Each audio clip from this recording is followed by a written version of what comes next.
ঢাকা বিশ্ববিদ্যালয়ের সাবেক উপাচার্য অধ্যাপক ডক্টর আ.আ.ম.আরেফিন সিদ্দিকের শেষ জানাজা শুক্রবার রাজধানীর ধানমন্ডির ৬/এ শাহী ঈদগাহ জামে মসজিদে অনুষ্ঠিত হয়েছে। বাদ জুমা জানাজায় ঢাবির শিক্ষক, শিক্ষার্থী, স্বজন ও শুভাকাঙ্ক্ষীরা অংশ নেন।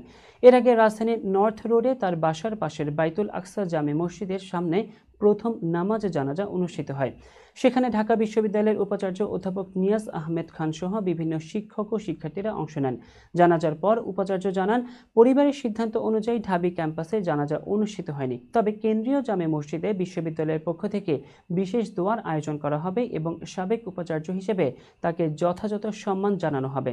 অধ্যাপক আরেফিন সিদ্দিক বৃহস্পতিবার রাতে রাজধানীর ইব্রাহিম কার্ডিয়াক হাসপাতালে চিকিৎসাধীন অবস্থায় মারা যান। ৬ দিন লাইফ সাপোর্টে থাকার পর মস্তিষ্কের রক্তক্ষরণে তার মৃত্যু হয়। পরিবারের সিদ্ধান্ত অনুযায়ী তাকে মায়ের কবরের পাশে আজিমপুর কবরস্থানে দাফন করা হয়েছে। শিক্ষাঙ্গনে জনপ্রিয় এই শিক্ষকের মৃত্যুতে শোকের ছায়া নেমে এসেছে।